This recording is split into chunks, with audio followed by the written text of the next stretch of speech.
10 mistakes to avoid when setting up your RV. So stick around.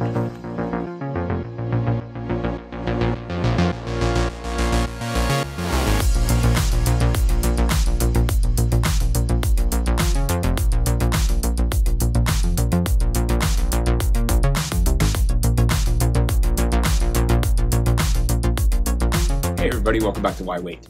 Today I wanted to touch base and talk to you about 10 mistakes to avoid when setting up your RV. And these are basically going to be 10 things you want to make sure you do before you unhitch your truck and start the setting up process of your RV. Now we have a whole video on an RV setup checklist, and that's going to walk you through the whole process, once you have your slide outs, setting up the inside, and basically just full detail of unhitching and all that good stuff. So if you want to check out that video, we'll put a link up to that, or when you're done watching this, go check that out. But these are going to be 10 important things to look for basically before you even pull into your site and before you unhitch from your truck.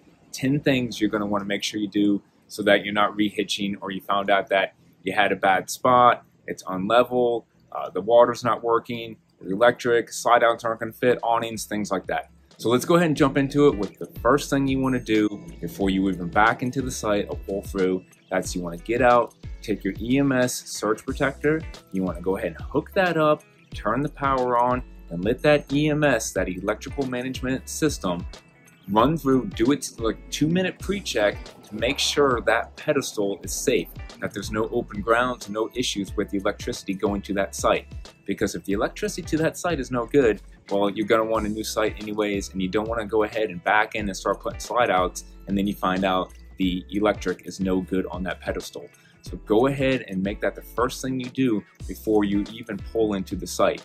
In fact, the next 5 things we talk about should all be done really before you even kind of back into the site or pull into it. That way, in case if the site is no good and it's not going to work for you, you're not really committed to it yet and you haven't spent the whole time backing in. Okay, so the power checks out at the pedestal, everything's good. What's next? Well, that brings us to number 2. And that is going to be make sure the water works. I know it seems like a basic thing, but it may be something you don't even think about.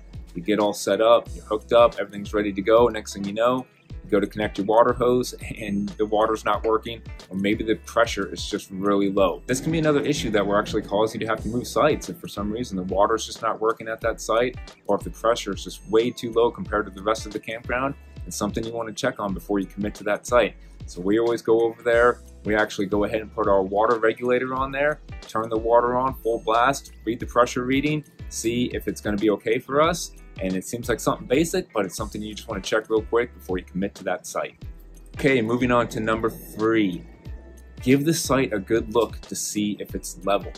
And what I mean by that, it doesn't have to be perfectly level. A lot of them that are not paved sites are not going to be perfectly level, but you want to get a good idea of where you want to kind of put your camper depending on what kind of auto leveling system you have, what kind of jacks you have. I know for us, there's been times where we backed up and the left to right level has just been so far off that when we do go to auto level the camper, it may actually pick the wheels up off one side of our rig all the way off the ground. And that's just not something, well, that's just not good for the camper. You don't want it sitting like that. Maybe an overnighter or something may be okay, but I've never left mine like that. And it's usually, I've ran into the issue of we had everything set up, we did the auto leveling, and I actually unhitched the truck, which you have to do when you auto level.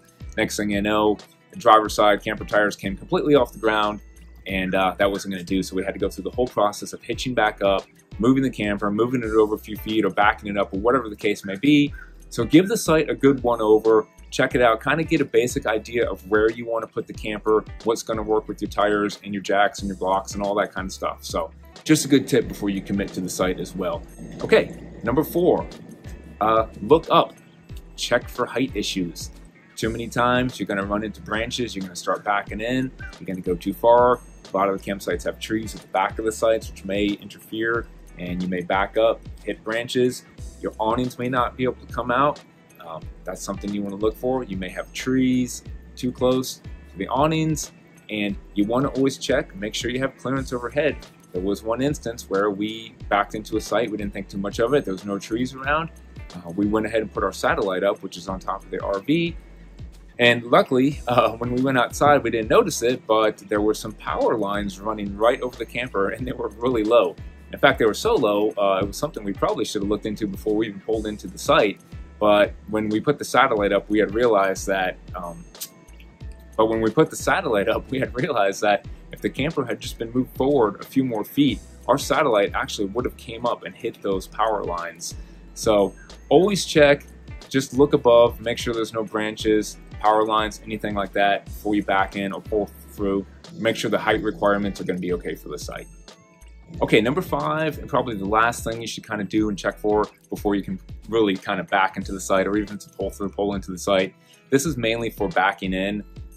Check to make sure, number 1, especially if you have a toy hauler, that your ramp is going to come down. You need to unload any toys from your toy hauler. Or for us, we have a bike rack. We carry the bikes on the back of our RV, and we've been at a site before. In fact, this site right here, we backed in, had everything set up, got it all set, and then I went back there to get the bikes off, and lo and behold, the back end of the camper is actually hanging over a creek, which you see behind me.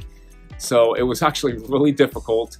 I had to kind of spread my legs out over the creek, reach up extremely high to get our bikes off. It was not an easy process. So just always check when you're backing into a site. If you have anything you want to get off the back of the RV, that may not work once the back end of the camper is hanging over a ditch, a cliff, a river. You may have some stuff strapped to your ladders. Again, this is definitely an issue with toy haulers. I'm sure they're a little bit more proactive and think about that with them being used to having their ramp come down or their patio. But for us, we didn't really think about it with just the bikes being back there, and we ran into that issue. So just go ahead and check for those first 5 things we talked about really before you even commit backing into a site. Usually at this point, it's pretty safe. The site's good. It's going to work for you. You've now backed into the site, and now we'll talk about the last few items you want to do before you unhitch. So next up on the list is check your power cord, water hose, and sewer hose length. Are you going to be able to reach all of your connections where you have the camper sitting once you're in your spot? For us, there's been numerous times where the power pedestals, the sewer connections, and the water connection is all at the very back of the site. And our hookups on our 5th wheel are in the middle of the camper, so we have run into issues before where we had everything set, and then lo and behold, we found out our 50 amp cord wasn't going to reach, or the sewer hose wasn't long enough, or even we had to get extra water hoses. So that's something you want to check on before you unhitch. Make sure that it looks like all your connections are going to reach. We were in one campsite one time where we actually had to run 4 sewer hoses. And yes, we do carry 4 sewer hoses, which I would recommend because, well, we've needed them before. We always carry at least 2 50-foot sections of water hose to reach any water connection. And we also carry an extension for the power cord in case our power cord has to go an extra long distance as well. These are a few things that you should look into getting. That way you can kind of pretty much reach any connection or site within reason. I have seen some horror stories about people needing even longer connections, but for the most part, if you usually carry 1 power extension, 2 50-foot sections of water hose, and maybe at least 3 to possibly even 4 sewer hoses, that should pretty much cover you on any connection that you may need to be able to reach. And now that we've made sure that our power, water, sewer, hose, all of that's going to reach your connections, number 8 here, it's a quick one. Sometimes it's overlooked and sometimes it's actually caused us to move our camper again. We went to put the steps down and our steps did not line up with something, or there was a tree in the way. Sometimes there is a paved area on this side of the camper that you want the steps to come down onto. So just quick, before you put your steps down and you pull them down, go ahead and check and make sure your steps line up. They're not going to hit a picnic table, or they're not going to come down in some hole somewhere. It seems like something that's kind of obvious, but it's easily overlooked. Next thing you know, the steps to your camper just aren't lining up right and you can't even get in there. So a quick one, but something you might want to check on. And by the way, if you guys would take a second, if you like the video, go ahead and subscribe to our channel, hit that like button. We have lots of videos on RV maintenance, DIY projects, RV hacks, storage organization, all kind of things like that. Next one is really important. You have to make sure all your slide outs have clearance to come out. We like to keep a tape measure in the truck with us. That way, anytime we get into a site, we can just simply get out and measure to see if our slide outs are going to work. Right in my phone, in my notes section, I have the distance of how far all 4 of our slide outs come.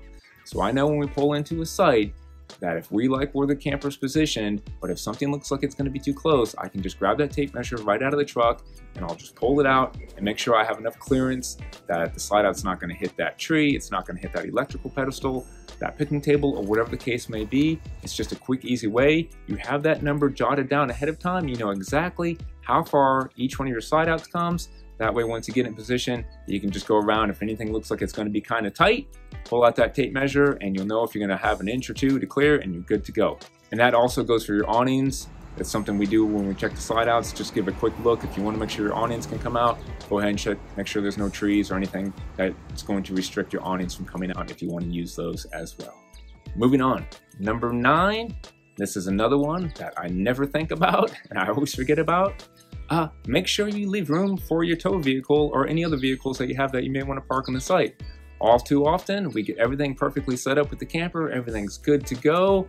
We unhitch, we pull the truck forward, we go ahead and start getting things ready inside the camper, and then it's time to go ahead and park the truck, and I didn't leave enough room on a pull-through site in front of the RV, or I didn't leave enough room behind the RV to park my truck. So always kind of think, hey, where do we want to park the truck this time? Do we want to leave the truck in front of the camper? Do we want to put the truck behind the camper? And make sure that kind of comes into play when you're setting up the position on where you want to put your RV. That way you have enough room for that vehicle or any other tow vehicles you may have. It's something that's easily overlooked, but it's actually sometimes caused us to actually have to move the camper before and pull it back up so we had enough room to park the truck behind it. So another one of those easy tips that you may not think about, but when you're setting the camper and you want to get that perfect spot, just go ahead, don't overlook that. Go ahead, check it out. Think about where do you want to leave your tow vehicle, leave room wherever that needs to be. And number 10, the last thing, and maybe the most important thing, again, before you unhook your tow vehicle, that's what we're talking about. All the things you want to make sure and check on before you go ahead, unhook that tow vehicle and start leveling. Chalk your camper tires.